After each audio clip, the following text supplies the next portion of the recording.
Good morning, everybody. Let's see. What did we get for inflation here? Or PPI. Okay, refresh. 0.2. Oh, man, that's really good. Wow.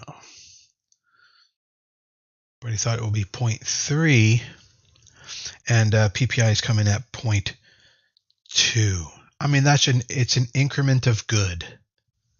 It's an increment of goodness that just came in. Tomorrow will be CPI in the morning, same time.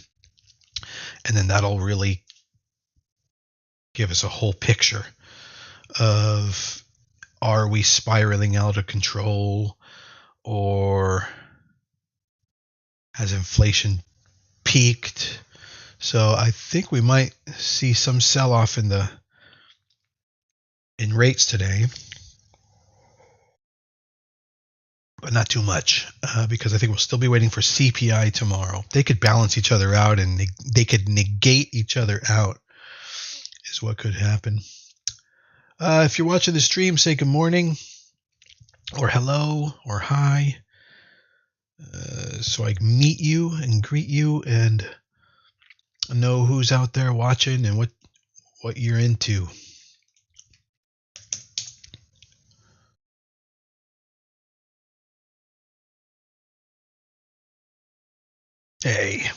Hey, nice to see you again.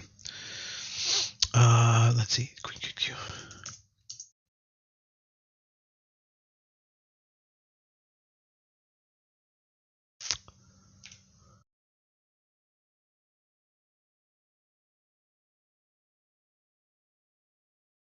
Okay.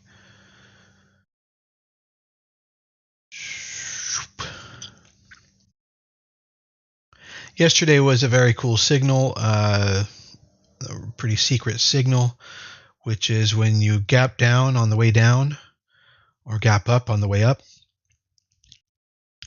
and then go the other way and reclaim the prior day's prices. That's what we see here. That could be in either direction. And at the end of a multi-day move, it's a really great indicator that things have turned around, and that's a reversal spot. Oh, why is it an arrow? Let's see. How do I take off arrow? Go back to a drawing tool. Okay, I guess that one. So I'm referring to how it opened down here. Yes, it did go a little lower, but then it started to come up. It's right around that point that you can have some conviction that it might actually go up and reclaim the prior day's prices. Once it does, you can usually it's a really strong signal, probably over 60% chance that means this is a bottom of that move, and that at least it's going to hold and continue during that day and hold until the next morning. At the very least, that much you can really be sure of. And that is exactly what we have here. But what you usually see is then even a continuation of in that direction, that we're just going to move up for a couple of days in that other direction. And that doesn't mean that trend has reversed. This is just an indication of that the downward movement that's been going day by day has reversed, and so now it's going to go up. So you get that zigzagging. The only thing is, you could know that was the bottom of this zigzag over here. You don't have to guess. You don't have to say, you don't have to do it this way either and go, oh, okay, well, then probably it's the bottom because of that. No, the real thing that's telling you is the gap down after extended move and then a reclaim of prior prices. That means it's kicked off a turnaround. It's turned around. But in order to reverse, actually, it wouldn't even reverse the trend, but in order to say we're going sideways and to negate the downtrend that's been going on, we need to get above that price there that I just marked. We need to get above that pivot point. That's called a pivot point. And so I don't think we're going to do that. Well, we might. In 5 days, Trump takes office on the 20th, which I believe is Sunday.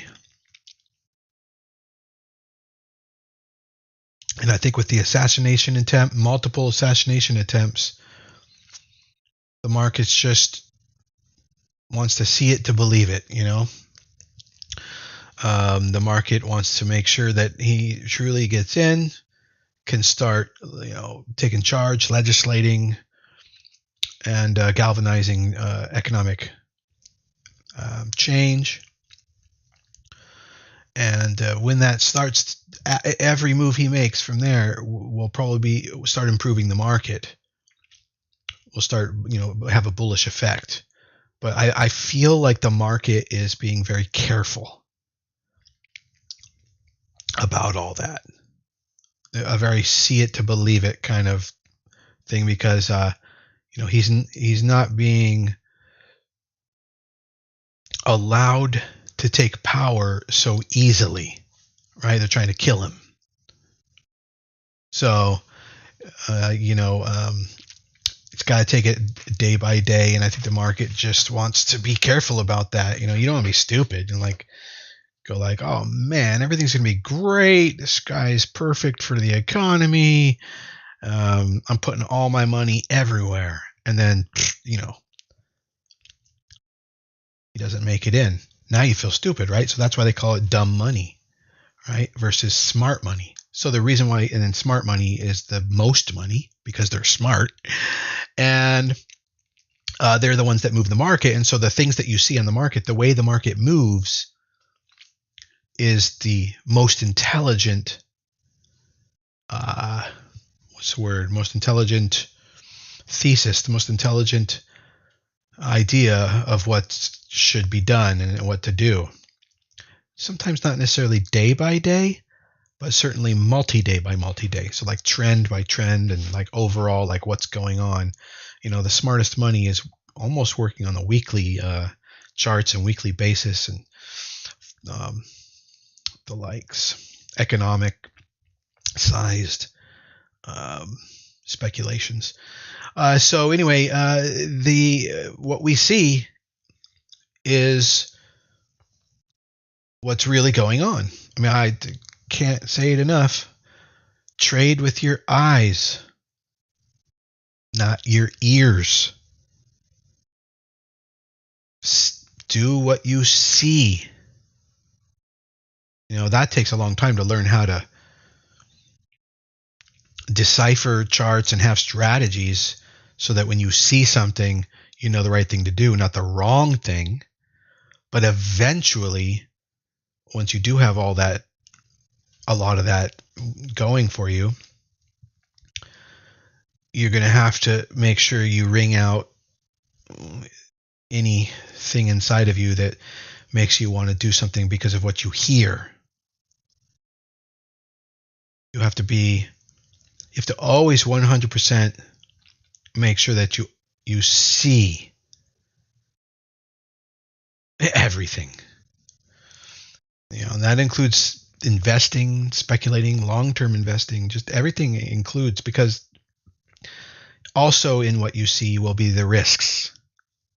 Not just the possibilities, but the risks.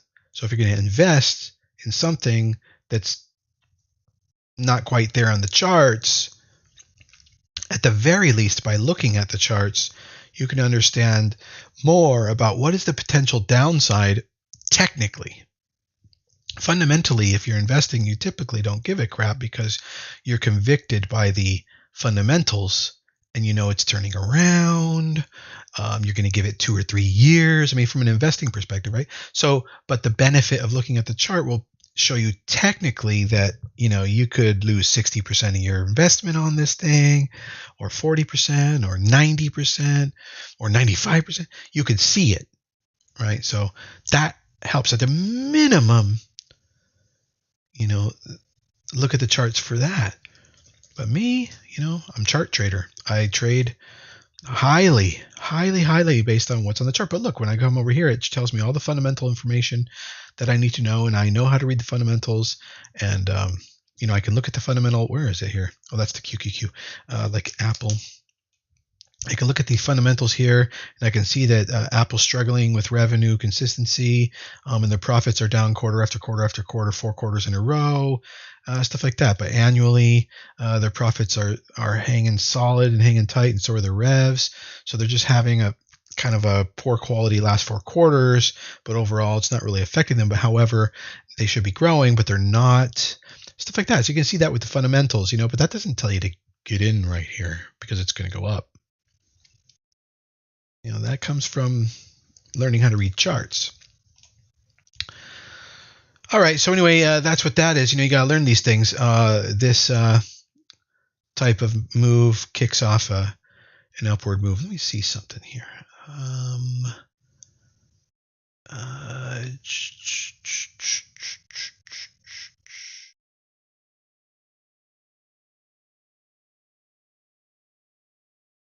Okay. That tells me the earnings as well right there on that chart. But what I'm looking for is the one that turns blue. Let's see.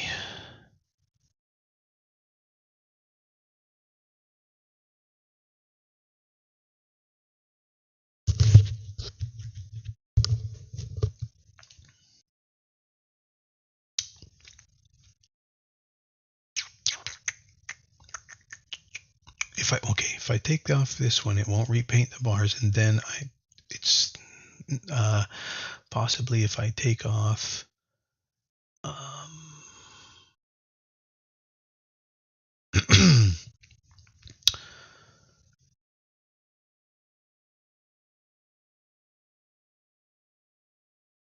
which one is what am I trying to get it to do here? Okay, well anyway, I suspect it's this indicator. Let's go over here, and what I want to see is, does it turn it blue? Let's see.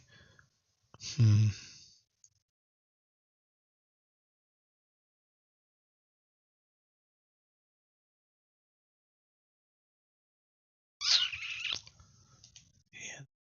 Right, and why didn't that work there?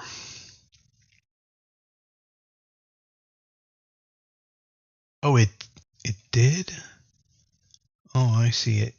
Okay, it did. It's just that because of the order, I think.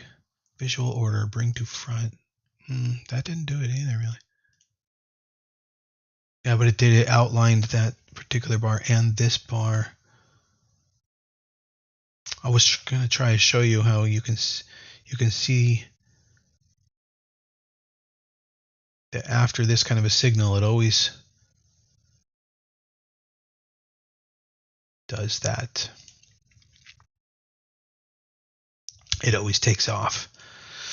But and then I have this set so that you can really see those. Why do I not see it here? It should be really blue on one of my charts. Let's see.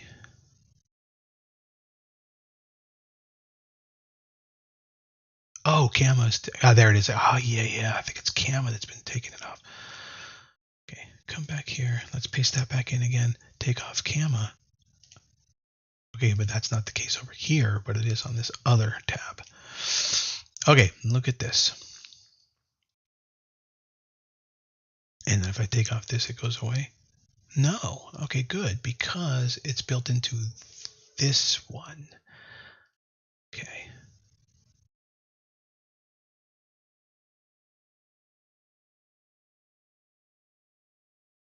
All right, so it's kind of hard to see, but this, let's go over to QQQ. This turned like bright blue. So did this one. And you can see that kicked off an upward move. So let's see if I can illustrate that for you. What time is it? Okay, 7 minutes till the market opens. So we have this blue one here. And that's what I'm talking about. It gapped down after moving down. And then, went down. And then came back up and reclaimed prior prices. That means it's a reversal bar. And it kicked off that upward movement. And what I'm telling you is that you can rely pretty good on that. You're going to get at least till the next morning out of that. And you can see here, this one actually did that as well, but that was on a different basis. However, it did take us to the next morning. Now here we have it. Happened yesterday. And I'm saying I think that's probably going to push us up for a few days. This whole week is going to end up turning green, probably. Green, green, green. Maybe at the last minute it comes down with a little bit of worry before Trump takes office, perhaps. Something like that. And that puts in that perfect, pullback. And then all of a sudden, next week, boom, we're over. And we break out of that speed line. That's your signal. Because not only is it a signal, but it's also Trump taking office. In other words, there's a huge forward-looking catalyst that makes it happen. So that makes it more than just a signal. It means brace for impact. Like, in other words, this could really be a takeoff on the market. And so you should treat it with a lot of respect. And ideally, we probably will be looking maybe this Friday at lots of opportunities of things that have teed up and look like they're just waiting for the Monday once Trump's taken office to go. We'll probably see that. This whole week has to transpire, so we'll see. But if that's the case, then on Friday we're going to look for setups, leaders, the most finely set up leaders of strongest stocks leading out there. And then what we'll be able to do is know what we want to get in on Monday, because you want to at least get 30 to 50% allocated if we get a strong signal like that as far as swing trading goes. All right, there you go. So let's see. Let me turn some of this stuff back on. See, when I turn that on, it gets rid of the little blue bars, right? But what it does for me is it turns on this gamma indicator, which is a really good indicator of strength and broken strength. And when the strength breaks, it paints those bars empty because it doesn't find them very favorable. And so I prefer that. But let's see. The other thing I want to turn back on here is the one at the bottom. Yeah. This one. All right, so that's a little bit of market analysis and chart reading and help for you there. If you have any questions, go ahead and ask.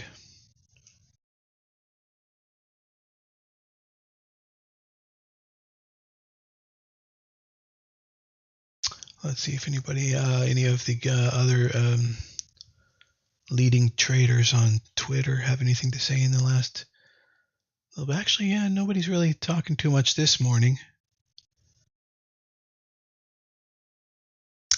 on Twitter. I'm looking at my streams, and although Oliver Kell says Marvell, Nibis, and some other stuff stood out today, Reddit held 150. I'm still in Reddit.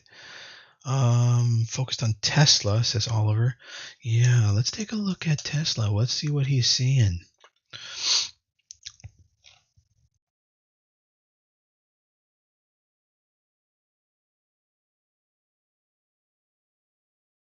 Yeah, this is pretty much an entry today. However, it might be only a partial entry and then an add-on with further confirmation either at the end of the day or in the following days.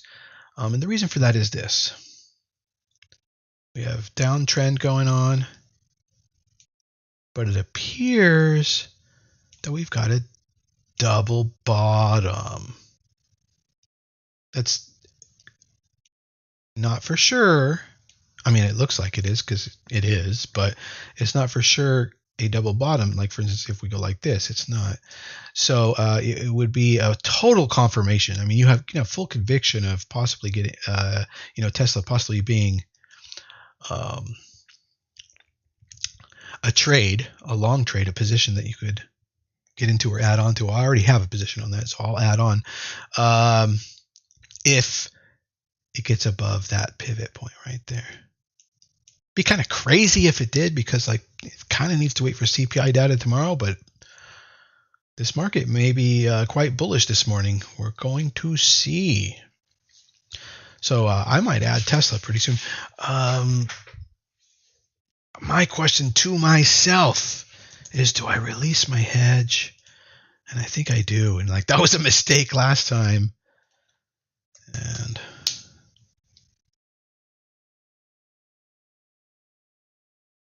And if I had kept it on, it would have protected me. But at the same time, it would have, well, it would have protected me, yeah. But the thing is, the reason why I might take off my hedge is because of that reversal signal, and I don't think, I hope not, I'm at very much of a detriment yet. Like, as of the close of yesterday, I was only $70 in the hole on that hedge from it going just slightly above where I started my hedge. Okay, but here it is. The market's open, and now this little distance here, it's about to give me a reading. Okay, it's put me 300 in the hole. What I'm going to do is, as it pulls back, which it is doing right now, I'm going to go ahead and take off contracts to try to mitigate out of that hedge. That's going to be my priority number one right at the open, is take my hedge off, because the market really is acting kind of good. And so that's what I'm working on right now. I'm just watching it a little bit carefully. Let's switch over to even there we go, the minute by minute chart. Okay, let's let it flush out a little bit. I might say $50 or $100. I could easily lose that by it reversing and then me just having to get out anyway. So that's kind of neither here nor there. And it's hedged. So my I make money as my portfolio goes down, and that's a hedge, and it equals out. I lose money as my portfolio goes up because of it, but because my portfolio goes up, it negates each other out. Again, that's a hedge. That's hedging for you. And what I'm looking to do here is just try to make a good rational exit on. I only had to have 2 puts.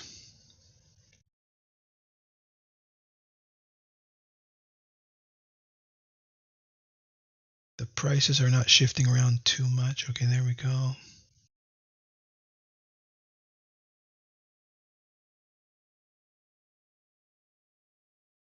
Okay, we are 2.5 minutes into the market open, and the market's acting like it still wants to flush out a little bit more. However, I do believe we are in a signal day, a long signal day. However, we do got CPI tomorrow, so yeah. Now, if CPI were going to be really bad tomorrow, I'm going to feel, like an idiot for taking off my hedge today. But at the same time, in a bull market, I have found that hedges just don't work. That's just something I've found. Because a couple days later, everything's recovered, and you just kind of don't need to hedge in a bull market. Whenever there's panics, whatever it is, it sort of works itself out. You can't hedge at the top of a bull market, because you can't really be sure about what the top is. 1, 2, 3, 4. Okay, we're 4 minutes in. It takes like 3 months to give you a convicted signal that a bull market is coming to an end, and it takes maybe 4 months for you to be even more sure so that you're going into a bear market. So I believe that is why this is just something that a point I've reached in my 25 years of trading where I am now. These are the kind of things that I notice. There's always something new to notice, to learn on the market. All right, I'm going to go ahead and take off one of mine. This is called a shelf signal going on in the market. I don't think I'm even going to get a fill. I think it's moving in the other direction pretty strongly now, the market. So I might have to just close out both of those hedges.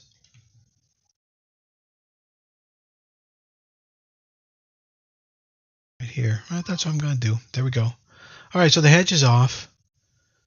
My portfolio and my positions are free now to move around.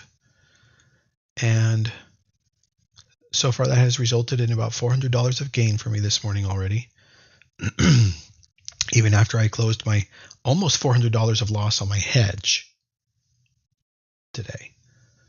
So you can see, though, if I didn't have the hedge, that would have been $800 of gain that I would have had this morning. So again, no need to hedge. And the only way really to become a better trader is to advance. And the only way to advance as a trader is to be a learning from mistakes kind of person. You can call them mistakes, or you can call them whatever it is. Learning from situations where you wouldn't want to do that again.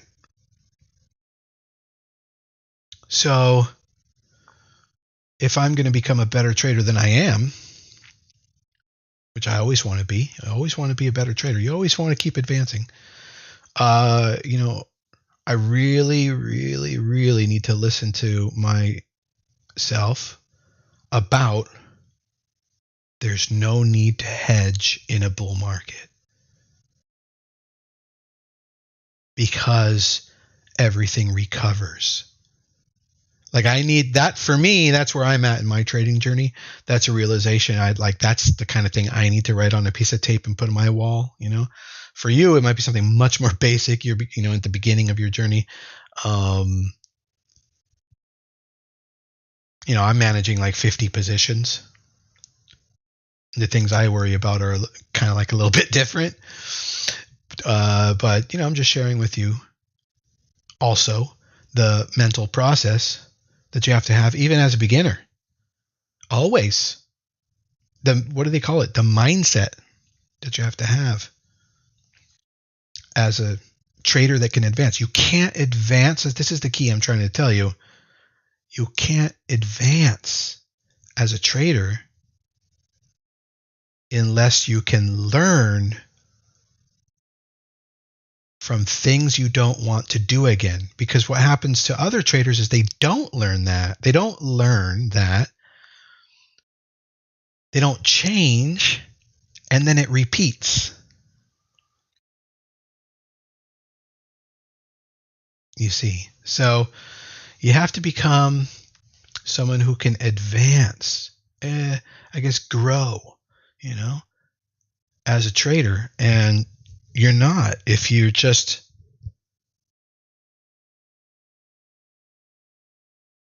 you can learn more and more stuff. Here you go. You can keep learning more and more stuff, but you won't advance as a trader. If the thing that advances you is not learning more per se, like knowledge and techniques and strategies, that's all kind of knowledge, right? That's not what advances you as a trader. What advances you as a trader is learning what you need to leave behind. In some sense, it's what I always say about wisdom. I have an expression about wisdom. Wisdom is knowing what not to do. Those moments of wisdom are you advancing. If you hit a little tiny pebble of wisdom, you've just stepped up. You've just advanced. You've just grown. Kind of weird, right? I mean, you won't think of wisdom as that. You don't think wisdom seems to be like a plateau you get to, a level way up in the clouds, right? Wisdom, right? However, wisdom is in itself a sign that you just advanced, or that you were in advancing trader. So, and in case I wasn't clear enough, somebody said something. Good morning. Oh, and have I been learning? Oh, yeah. Yeah, Oh, no. I'm sorry to hear that, Randy. But, the market has been really tough the last month and a half, and that happens. I mean, look at that. This is, right here. Where's the, okay. Everything's been just kind of depreciating for like a long time, longer than a PCS that we like to do would love, However, because it's a PCS, hopefully you didn't get hit too hard. You would have if it was stocks. You would have if it was shares. But if it was PCSs, you're probably okay. The PCS stuff and system is, designed to help pad you from fairly normal pullbacks. I think you've probably discovered that and found that over last year. But so what I will say, Randy, is that that just happens. That sometimes you have a dip. Okay, good. You went to cash all 3 weeks back. That's good. And I think that's a perfect example of like maybe after that big panic day, huh? This one here. And you just got to take the loss and then you just sit in the dip. You know what I'm saying? So there's two ways it goes. You either convert to cash, like you said, take that loss and sit in the dip and wait for the market to turn nice again, right? Or you take that loss and then it keeps going and then, you ride out the dip. So either you're out and you sit in the dip, and so therefore you're quote unquote preventing yourself from bleeding out anymore, or you literally have learned. I would say that like with maybe PCSs, that's fine, but like with stock shares, you got to be a bit more careful. And so, and yet you do factor in pullbacks. And so, like right now, I have 50 positions. And remember, I think I had 70. I think I had 80 at one point, maybe 70. Let's call it 80. I have 50 now. I don't know. Maybe I have 40. Maybe I have 60. I don't know. But let's just call it I have 50 now. And I had, let's just call it 80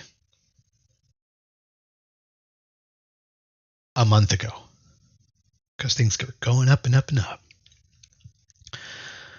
What happened was, just prior to the peak, as I got into like 80 positions, I was taking profit. Like sometimes I have, 70 take profits in one day. Bling, bling, bling. It's like, pennies from Evan coming down. And guess what?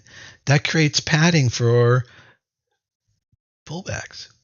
So we did get the pullback, and now I'm sitting in it, but I also didn't convert to cash completely.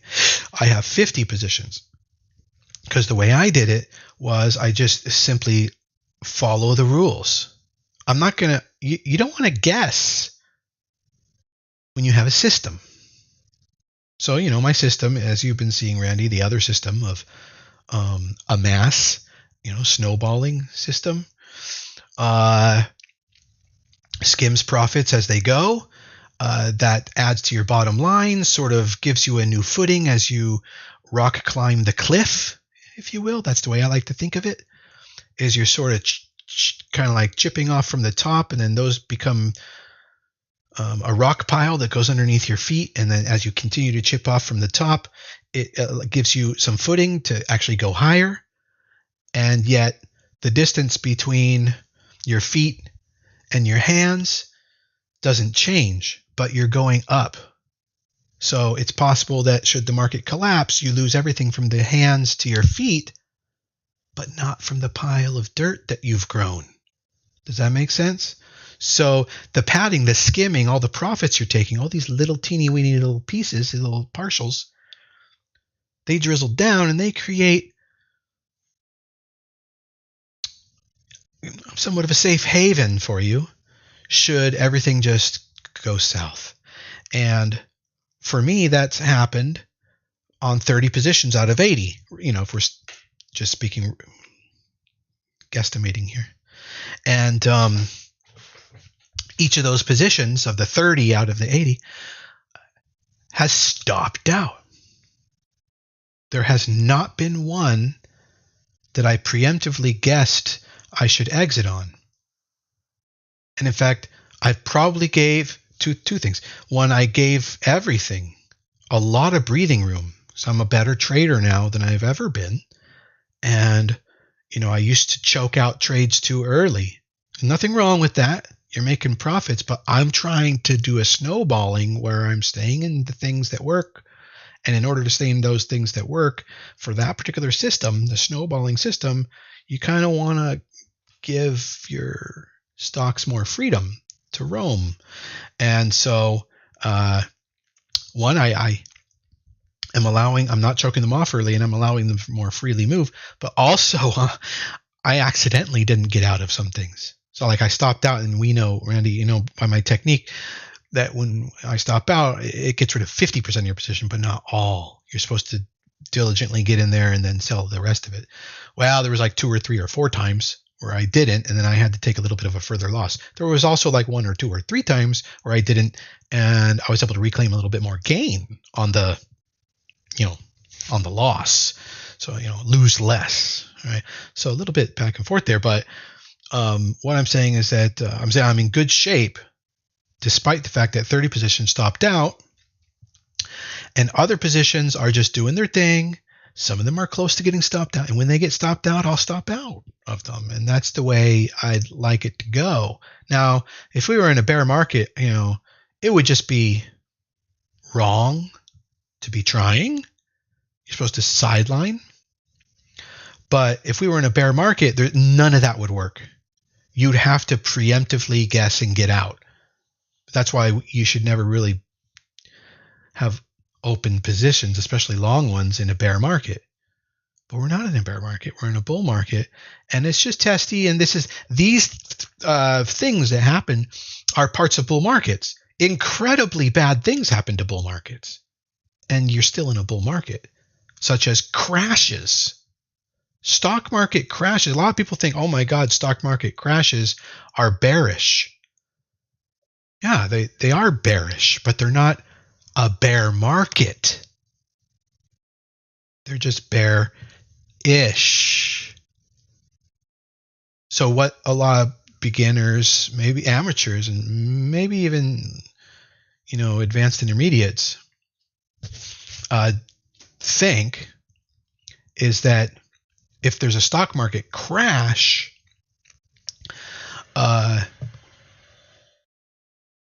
all hell's broken loose. We're no longer in a bull market. You need to become a short trader, all this kind of shit. And that's a way to get your face ripped off. It's not a good idea. Fact of the matter is, a bull market experiences crashes, corrections, deep corrections, panics, flash crashes, pullbacks, consolidations. I'm trying to think of anything else. And, quite a bit, everything, stagnations, uncertainty, but it's still a bull market. And that means it's green as go for long positions. It just might not be the best moment, and you want to time it better, but you don't have to worry too much in a bull market. So long as you've got your proper strategies, you've got your stops set. Because if there is a stock market crash and everything goes to hell, which it will recover from because it's a bull market, and everything goes to hell, you're just going to get stopped out of all your positions. You're going to take a hit. And guess what? So is everybody else. And there's really no way necessarily to prevent that. except from, well, your stops were the best way to handle that. You know, you can kind of make some guesses if it's a serious doomsday something. You know, like stuff we shouldn't even speak of, but like, you know, huge ordeals that don't look like they're going to be corrected in a day or a week or a month or 3 months.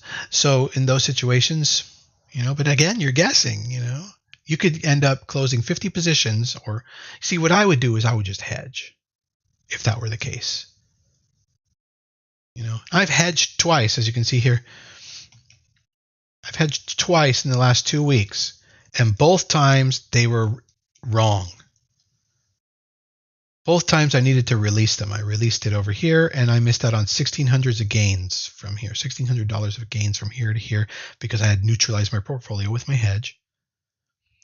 This morning, I missed out on $400 of gains.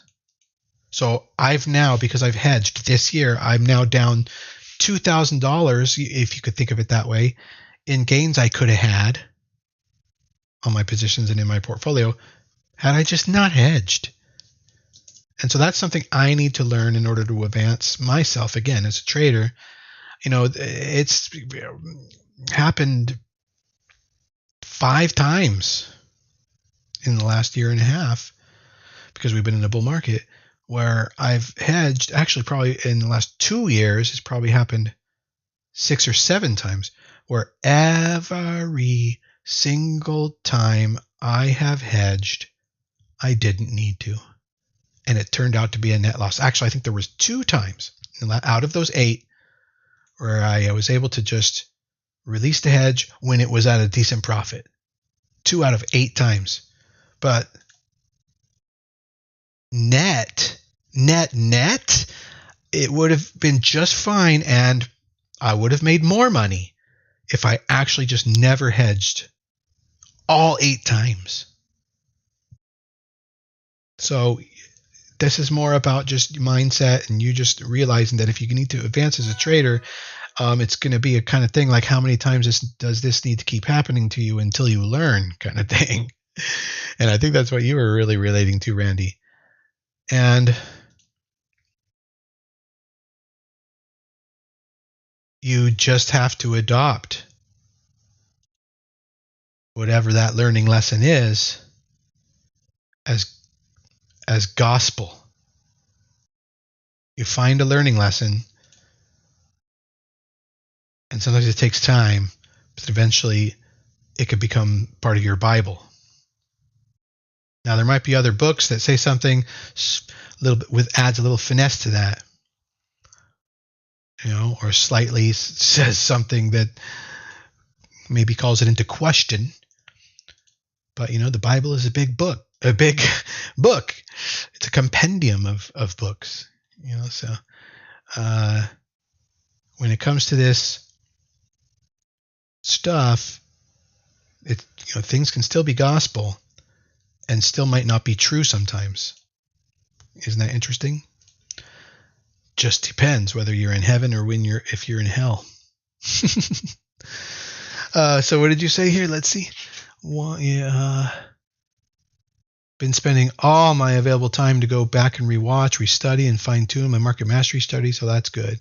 Gone through some 3 times now. Oh, that's really good. And also, I would say that I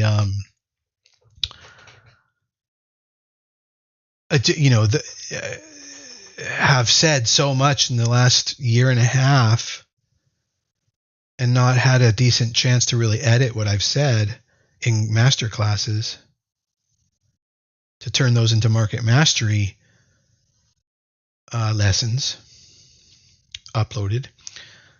And so, also go back to those classes probably and thumb through them, see if I'm onto something, rewind it and start it, and then rewatch that too, I would say, because I actually do think there's been quite a bit of excellent stuff we've talked about in certain master classes over the last year and a half that haven't gotten into the lessons yet, that it's a tragedy they're not. lessons yet.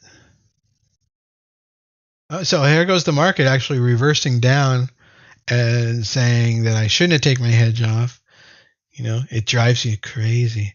But I'm actually glad I took my hedge off. So when I put this hedge on, what I discovered was I shouldn't have taken it off. I should have kept it on.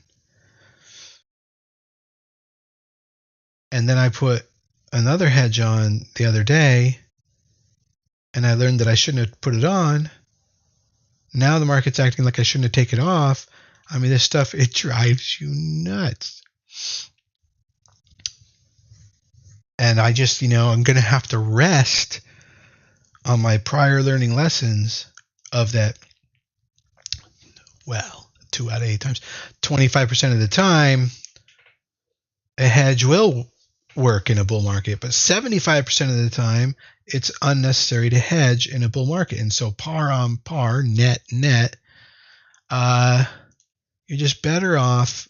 You'll be better off in your performance by the end of the year as far as P&L in a bull market that's still a bull market to just endure what you thought you had to hedge against.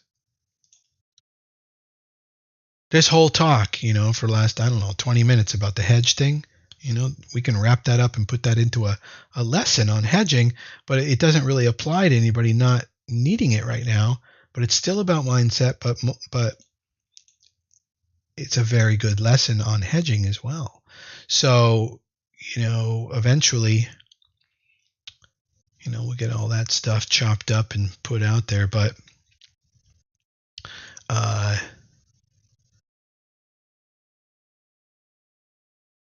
that's all I got to say about that. Like Forrest Gump, like it's hedging is the exact lesson, but the real takeaway is mindset about advancing yourself as a trader. You don't advance as a trader by learning more knowledge, because that doesn't cause your trades to work any better. More knowledge can almost be a curse. But what I'm saying is, like, the sage thing that I'm saying is that to advance as a trader, you have to learn to not do things you thought you should be doing because those things you've learned don't work. Now, you want to be careful that you don't do that to something that's a nice, robust strategy that's just going through a slump, like during a month pullback or something. You don't want to just, you do need to get a lot of sample points. If you were to stop doing what you thought would work because it didn't work one time, every time, you'd have nothing left. Everything doesn't work sometimes. So, it costs money, R&D, time, whatever you want to call it, to get where you want to try eliminating something. And then all of a sudden, you give it a try, and then maybe it takes another 3 to 6 months for you to realize, yeah, that worked. So then you put a pin in it, and now you're an advanced trader. So it's a long process, you see. It's like learning to become Michael Jordan is not about getting the right shoes on and buying the right basketball or even practicing. It's about doing, practicing, it's a big part of it. But, it's about time and thinking and honing. That's probably a honing. That's a really good word for kind of like what I'm talking about. Honing as a trader takes time.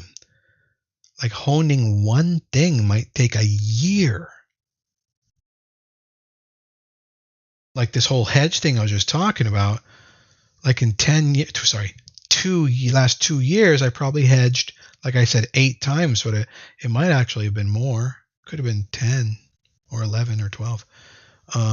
But my mind wants to say that it only worked out 2 or 3 times, a small portion of that period.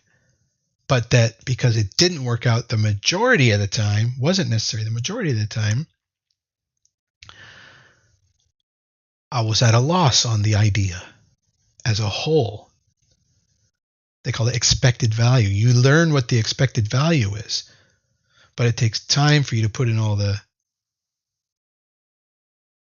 data points and be able to get back a more robust statistical conclusion.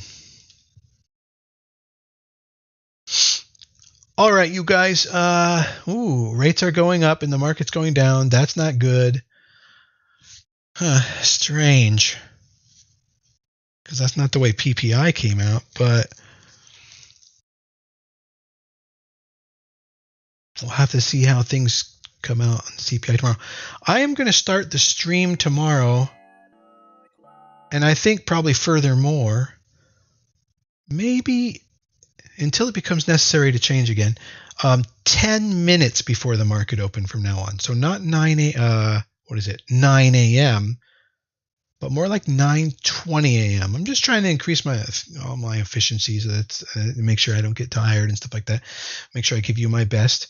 It's just I find we have too much to talk about pre-market, and it starts turning into a market mastery Thursday night lesson, and that's going to burn me out on market mastery Thursday night. So I'd rather just focus on how's the market, what are the economic conditions. Are there any leaders doing anything interesting this morning? What's the news? And market's open. Ding, ding, ding, right? So I think I'm going to, temporarily at least, or we're going to change moving forward, but maybe we can always go back. I'm going to start the live streams at 9:20. All right? All right, 9:20. So just because I'm not live at 9 tomorrow or 9:10 or in the following coming days, don't think I'm not going to stream that day. It's probably happening at 9:20. There may be some rare occasions where I wasn't able to stream, but yeah. All right, so 9:20. So we're going to start pre-market live stream 10 minutes before the market opens instead of 30 minutes. And we'll see if we ever need to change that. We can always bump it up back to 30 if we need to. You did say something new. Oh, it's now that the result of my recent review of each of my trade failures illuminated my many misses on following the rules correctly, or sometimes not, right? In other words, you should have stuck to the rules more. And that also, maybe you didn't understand the rules so well, and that sometimes you thought you were following the rules and you weren't, and that some things you got into were not things that you should have got into. We know that. We've seen that 100 times from you. You get into things that are less solid, let's say. You want to favor getting into solid things when it comes to PCSs. Like, it doesn't work on things that are I don't want to say fly by night, but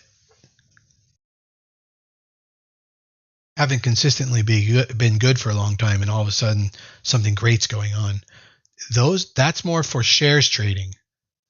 For PCS, you need to rest on the fact that something's solid. And in the chart, that means, it's behaved for a long time. You want to catch good behavior. You want to get involved in something because it's had so much proof of good behavior. That's what PCSs are good for. Shares do work on these rare sentiment-changing catalysts, changing moments on a company. Those aren't always necessarily a PCS moment.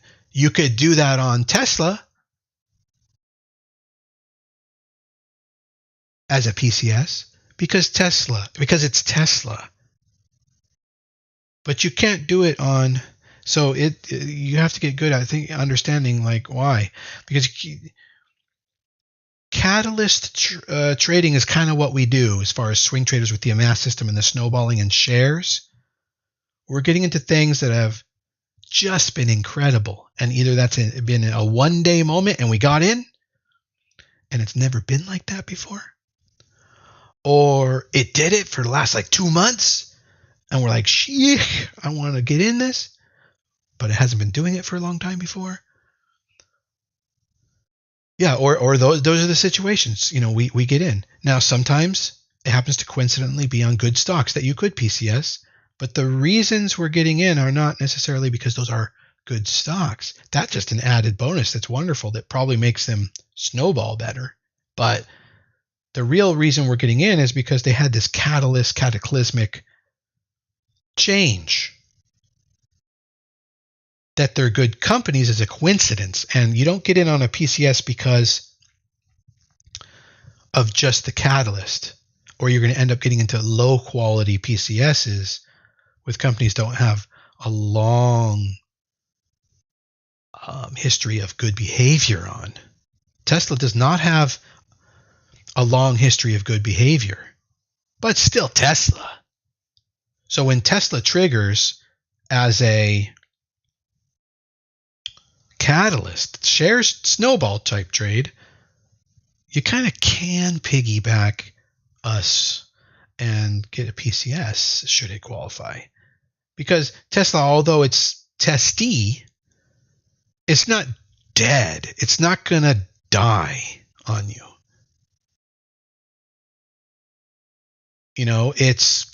It's solid.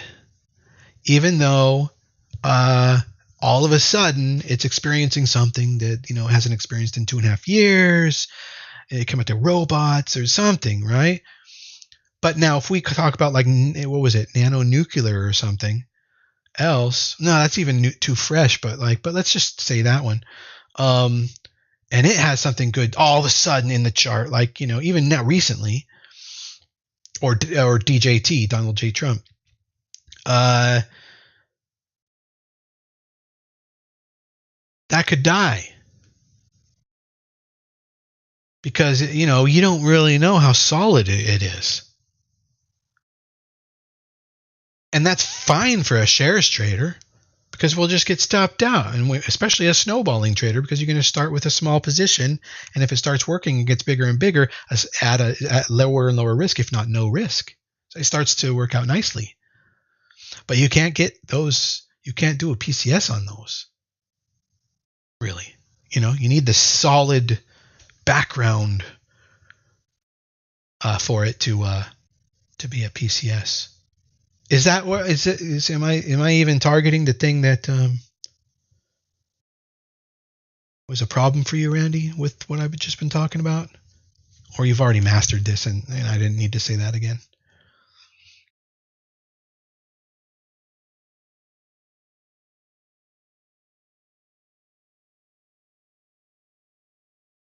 Sometimes I feel like a fucking stock market therapist, Sometimes people just need to hear it again, But it's like, how many times are you going to come in here with the same problem, right? Do I need to, refer you to a psychologist? A stock market psychologist? Do you need medication? I have a feeling, because you didn't answer with a quick answer, that you're typing something. So I'm just going to wait an extra moment here. Yeah, there you go. Yes, and I'm going to spend more time with swing trading as well. Good, and as you should. I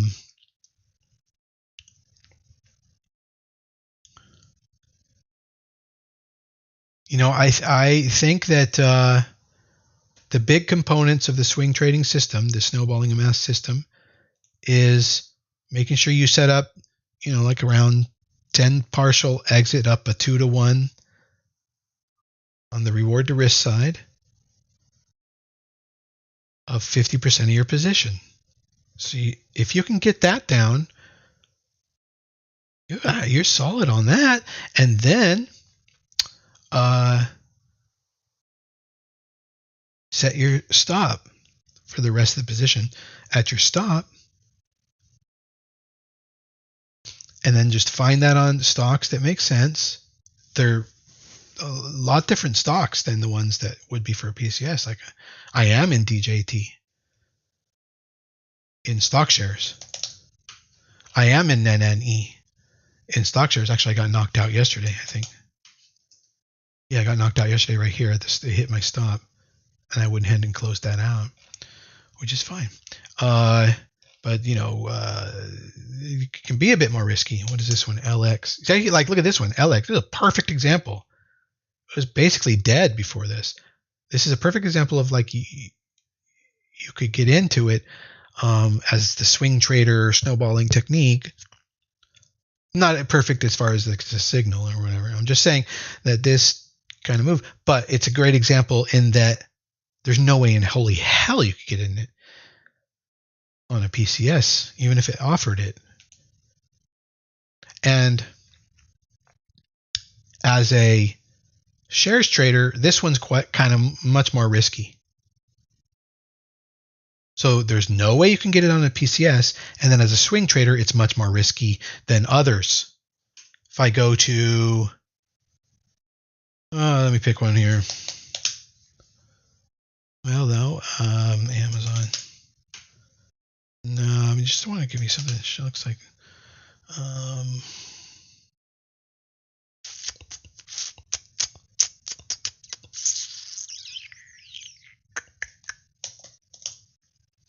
No.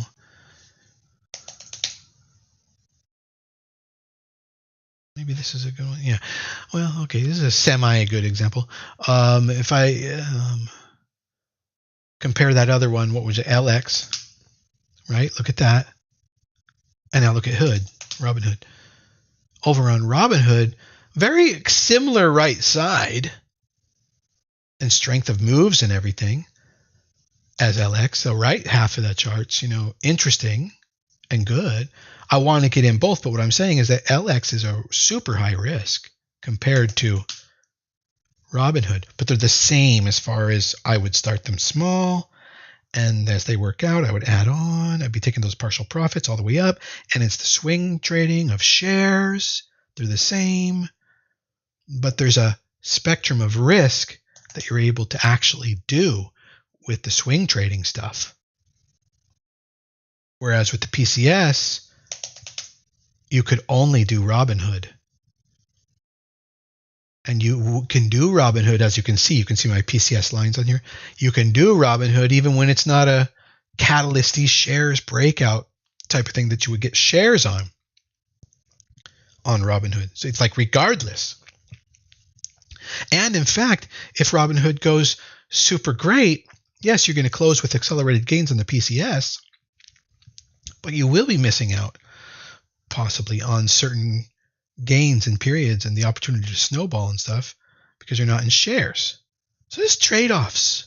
There's trade-offs. And one of the beautiful things about selecting the PCS system is, if you get good at it,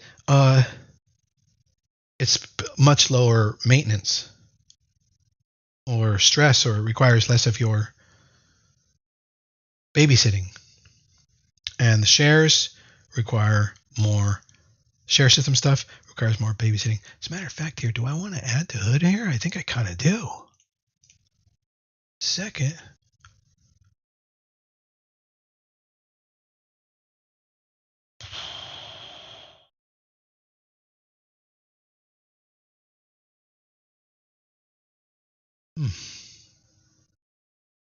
I think I am going to. And the other one that I was looking at was this morning, Tesla. Let's see if that did the right thing. Okay. I would like to see it get up and over this level right there. Let's see if I can set an alert on Tesla to tell me when and if it does that. There we go.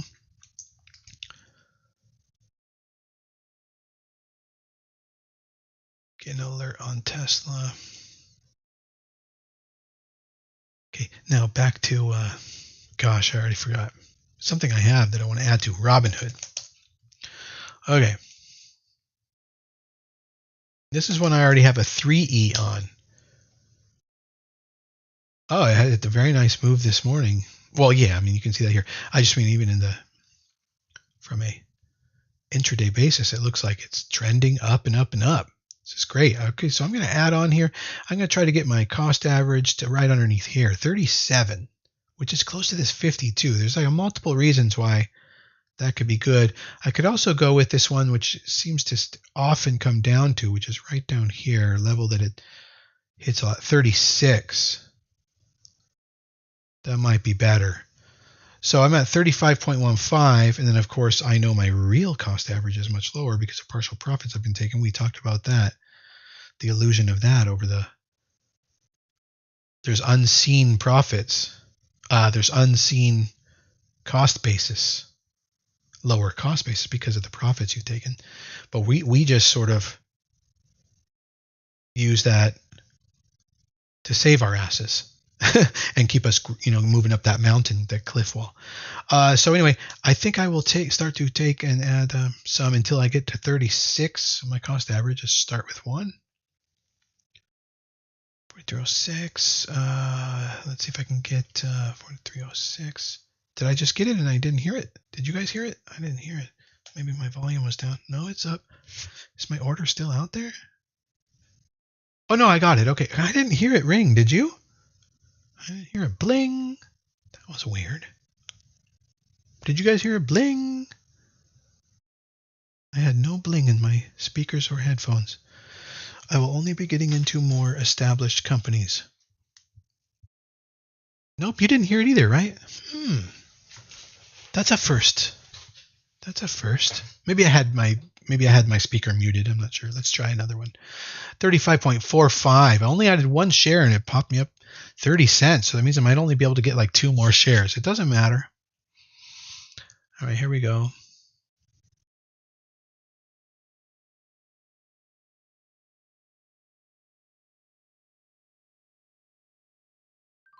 Okay, there it is. I heard it that time.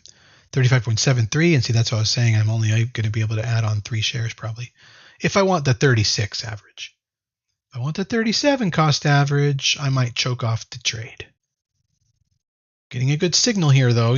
This is the kind of thing where, you have a order starts showing up and start to get that tightening VCP type of action, that whole right side thing, and then boop, it breaks out, and then sometimes it never goes back to even this level. I'm saying maybe I can set mine here, but instead I'm choosing to set it back to 36 to be like kind of super safe, give it more breathing room. Here's the 50 moving average. I'm going to use that to potentially save the trade should it ever have to get back down to these levels. So one more. And we're trying to get around 36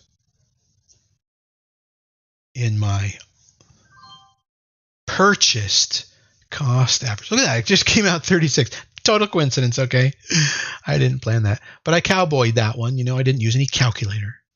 I just added on in little teeny pieces until, got where I wanted. I could have did all kinds of calculations and said, okay, I want to buy 3. But you can go either way. The principles are the same. So there you go. That's just a technique. So 36. So I'm going to raise my cost average basis to my break even here.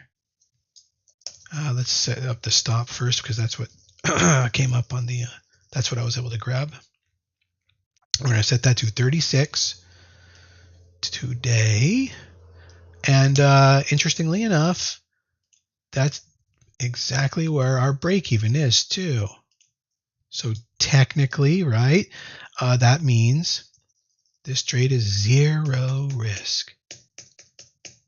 And it does mean that if I want to risk $100, I can, but it's now at 0 risk. And even on top of that, we know in the back of our minds, the real cost basis puts us at a profit, even if it were to hit quote unquote, break even at 36. Because our cost average is actually reduced much lower. Randy, I created a worksheet in Google Spreadsheets. And if you scroll up, I think you may have missed it. And I talked about that like 2 or 3 or 4 days ago. I posted it to the group. If you scroll up in the main chat, you can find that.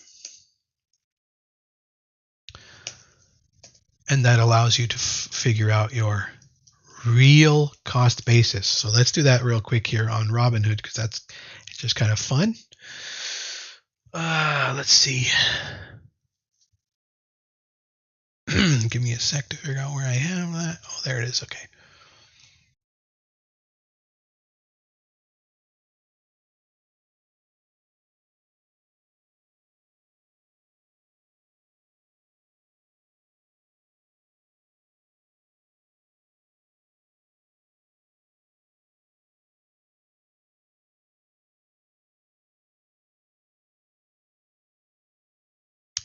Okay, so now I just do a duplicate.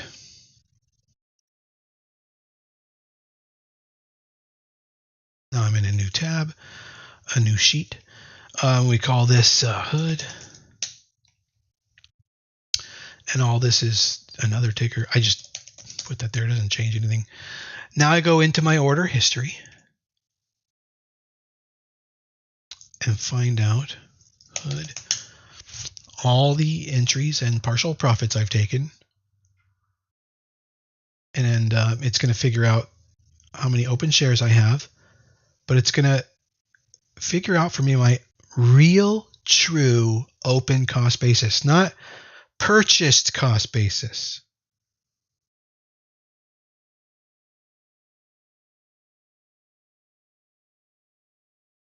Okay, I'm getting some results there in that, but I need to kind of trigger it to search deeply so I get the full trade history. So all these are not the case. I didn't take these exits, delete those out. This was for a different stock. I just duplicated. Okay, there we go. This stuff's going to auto-calculate. Okay, so let's see. On 11/6, I bought 50 shares? Oh, no, there it is. Hold on. 11/18. So hold on. Oh. Nice. Okay, so on 11/6, actually. Oh, great. Now I lost the... Hold on.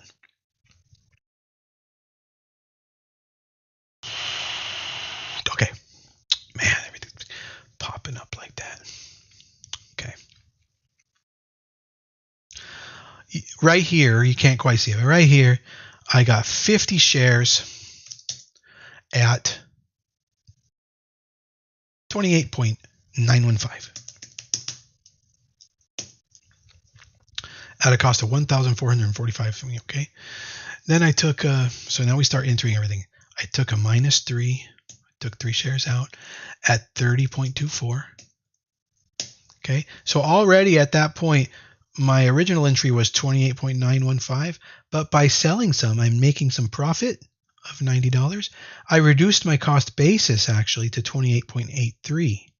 But in Thinkorswim or in your broker, it will still show your cost basis as 28.915 where you bought it. See, the broker's only showing you your bought cost average. It's not factoring in your profiting. When you factor in your profiting, you can actually find out that you've reduced your cost basis some. And I told you, like, a great example is when you buy 50 shares of, when you buy 100 shares of something, and then the stock price doubles, and you sell 50 shares, your cost basis is now 0, right? You got back all your money, and now you still have 50 shares at a cost basis. It's all profit. It's all in the house. Okay, so this is what I'm talking about. Your cost basis goes down. The price of your cost basis goes down as you sell, as you take profits. All right, now, okay, let me keep going. 30.48, because there's quite a few transactions. Let's keep going. And you're going to see this cost basis over here start to go down. You're going to see the open number of shares go down too. You're going to see the cost basis, as I keep taking profits, go down more and more. And so the number of shares that you have open as well will go down. But it's like you have that many shares at the open cost basis price. Okay, minus 3, 33.23, minus 3 at 33.17.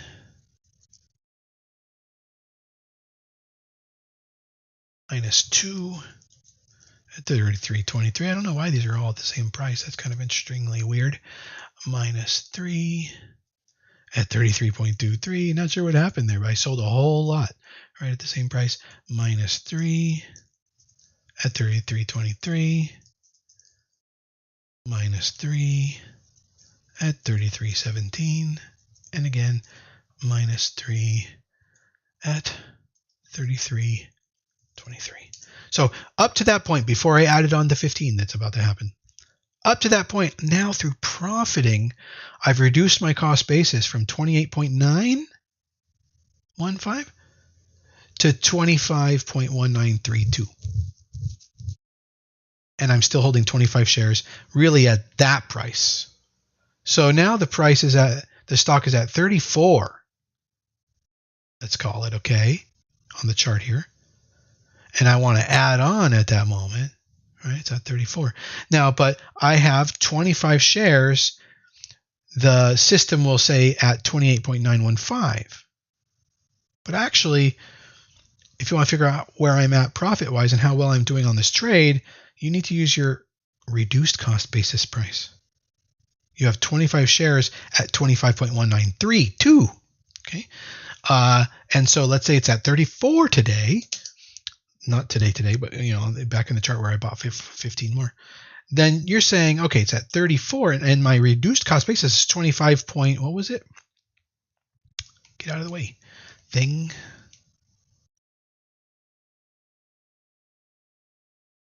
Okay, 25.192, 1932, which means that the stock has gone up 8.8 points, prices increase, from the 25 share cost basis levels that I'm still holding. So times 25 shares means I'm up $220.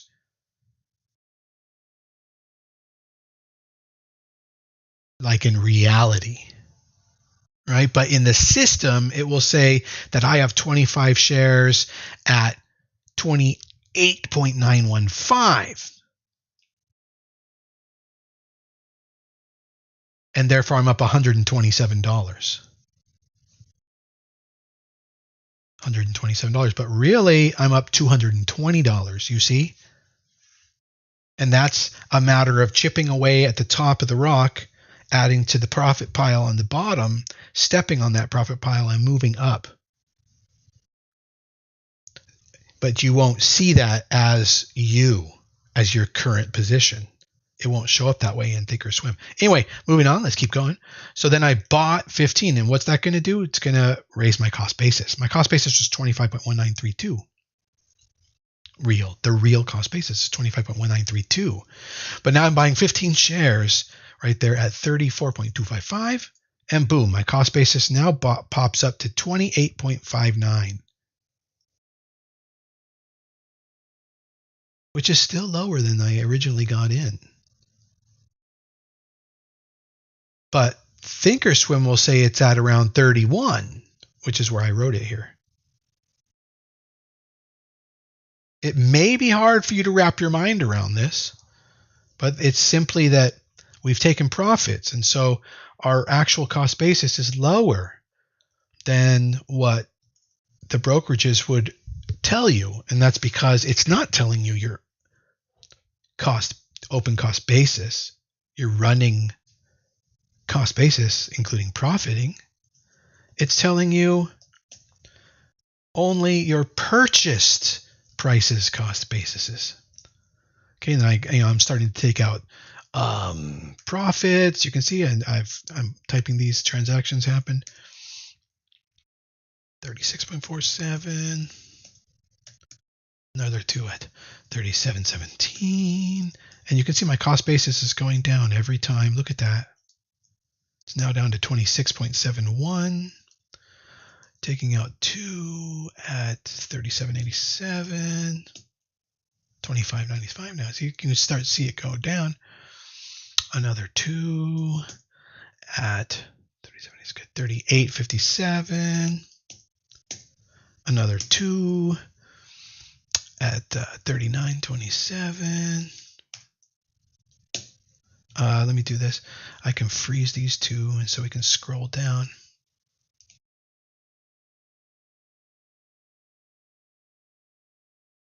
Okay. And so then we can scroll down and it won't change any of that. So you can see now my cost basis is all the way down to 23.98 now. And I'm still taking out profits. This is the power, Randy. This is what I'm really showing you. This is the miracle. Integration of a 2-to-1 50%ing puzzle piece as part of your strategy. Okay. 39.96. Okay. So my cost basis is now down to 22.64, holding 24 shares still. The system thinks my cost basis is 31. It says 28.915 there. I guess I could make it recalculate that, but no. It's just that in Thinkorswim or in your brokerage, it'll say around 31 because that's what you engineered your add-on to. We talk about how to do that. Yeah, it is kind of magical. It'll say 31, but actually you have 24 shares at 22.65. So now we're going to add on again up here at 40. But before we do, I want to show you that now we have 24 shares.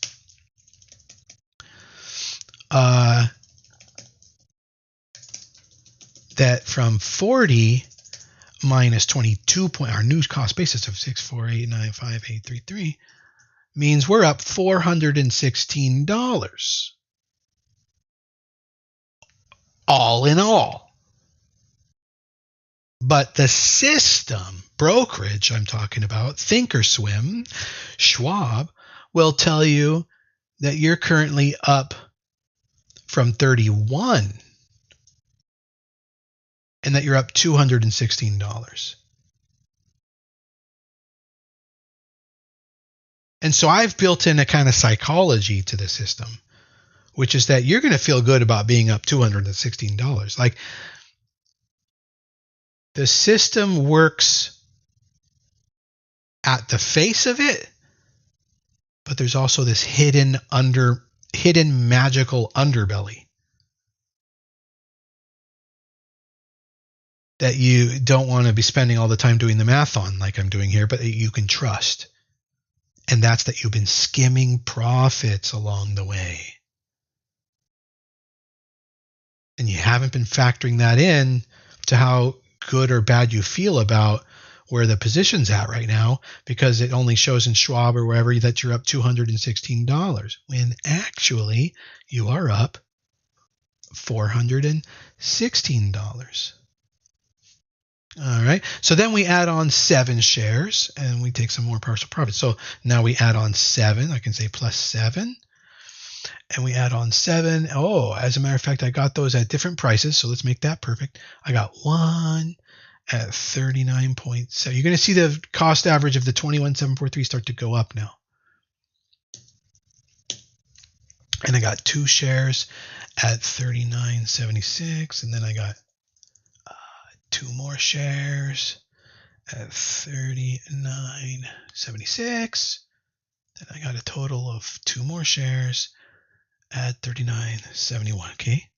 So now that completes that purchasing of where it says plus 7. And that puts our cost basis, our real cost basis, of 26.5 with 31 shares. So we've increased our size.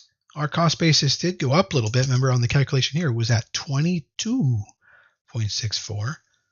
So granted, $416 of profit, right? But we've increased our size. So let's write that in though. Our cost basis is now, we're still at $40 theoretically in the stock price up there.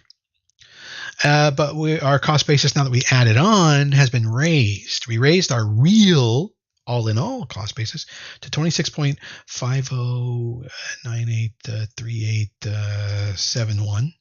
But we have 31 shares.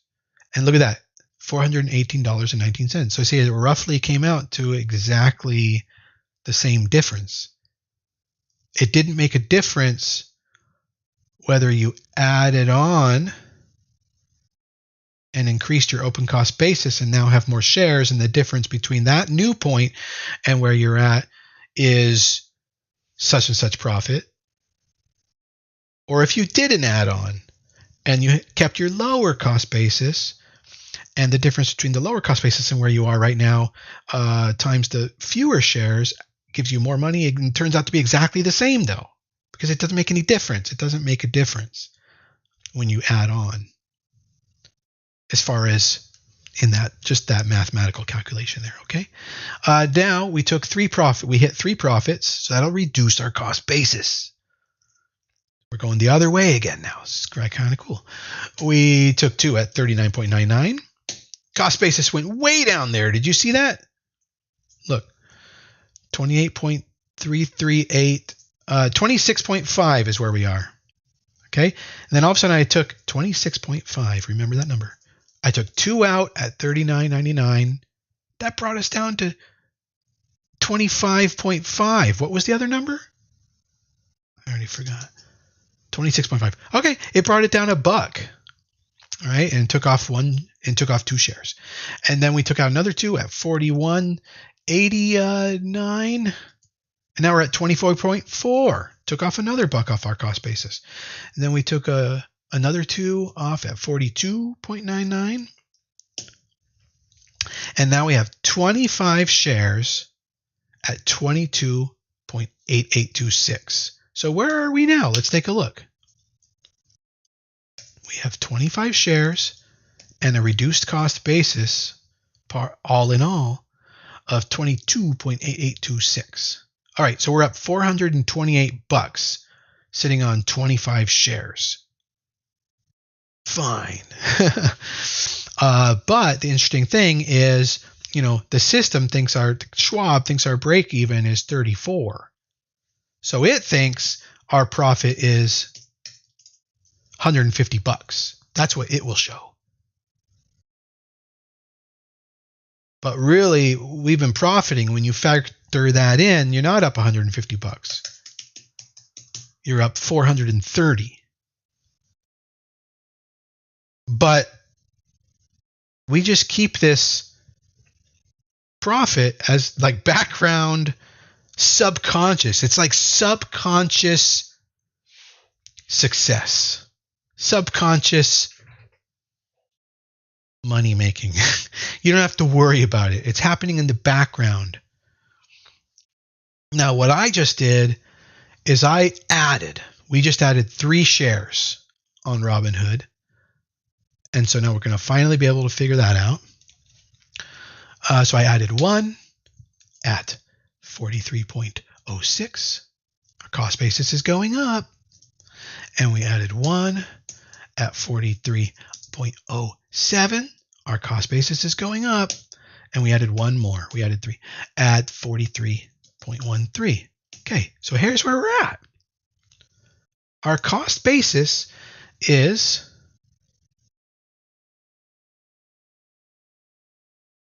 $25.047. That's our real cost basis. We are essentially holding 28 shares at 25. But the system shows 28 shares at 36. See, Schwab will show you the wrong information, and it shows that we're up $181. 3 or whatever. But really, we are up. Let's do the math here. 25.04732143. I might as well put it all in there. And we have 28 shares from there. We're up that same number, the $418. We're not up. So look at the difference between this number, how much you really have profited from the venture of swing trading, snowballing, system, a mass system, how much you're really up versus how much the system's telling you you're up, how much Schwab, your brokerage, will tell you you're up. And that's because Schwab is not telling you how much you've made this year, all in all, on that stock. I think possibly you can show that, though. Hang on one second, guys. I think it does have that. Hold on. Maybe not, but let's see. No, it doesn't. Profit loss day, profit loss open day only. Yeah, average price.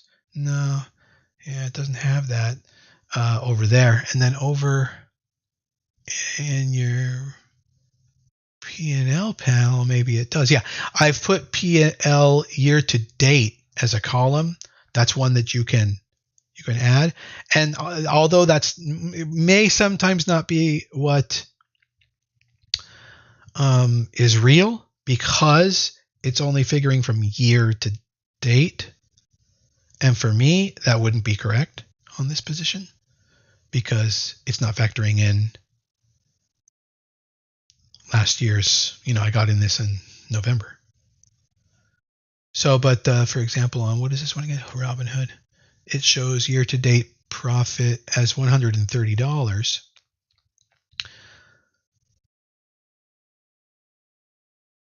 So yeah, that just doesn't line up. So, you can't, there'll be a point where you started something, a position on something this year, and PL year to date will accurately reflect that number of like $418.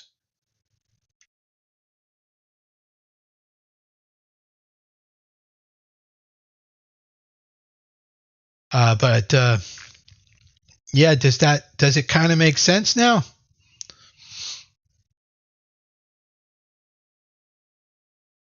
What's happening? It is kind of a magic. What I did want to do is I wanted to put that on the chart.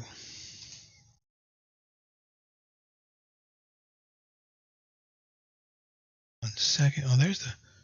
Okay. So my cost basis, my open cost basis is 25.05. 25.05.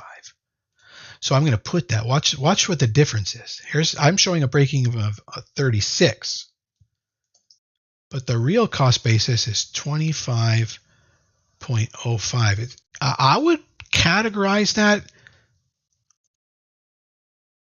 into what I would call shocking.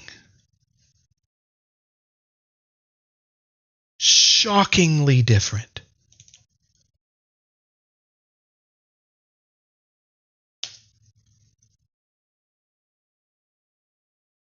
Real break even is 2507. That's where I give back everything I've made on this thing. You think it was at your break even that the brokerage is showing you, but that didn't factor in all the money you made that created a reduced cost basis all the way down to 25.07. And that's going to keep going.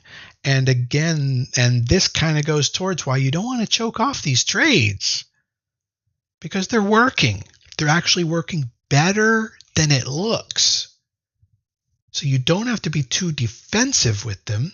You can allow them to breathe, because you're already better than you think you are on it, because of that subconscious background cost reduction that's going on the whole endeavor.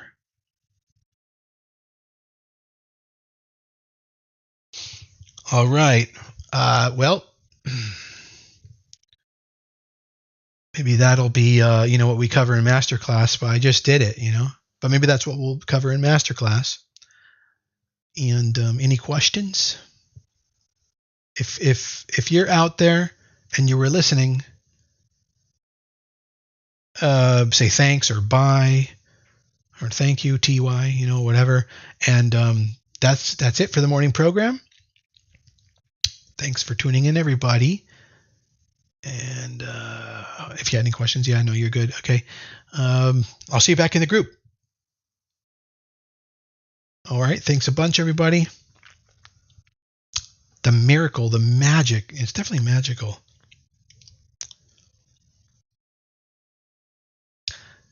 Yeah. You have to be so careful with it because you don't want to use your real cost basis as your break even. You just want it there as reassurance. Because if you do, then you're setting yourself up to give back all of your gains. In exchange for a much larger position though. However, if you always are willing to give back all of your gains, you will never make money. So when you find something that gives you an edge that allows you to be greedy, you have to be really careful that you don't maximize greed. Because a lot of greed thinking makes you want to push it to maximum greed to where it can be maximum, and that breaks the systems down. But I will tell you this, that probably there is some kind of compromise. There's probably a compromise between max greed and what's going on here. But I think it's good enough. What I'm going to work on this year on it, continue to refine that system, is seeing if starting with a larger size pilot adds risk or if it actually increases gains faster. Because, yeah, it does add risk, but the thing is, it might be proportional, and so it doesn't change the end result. And so that I'm going to be experimenting with that this year. I hate experimenting, but I have a feeling. My intuition, my mathematical intuition says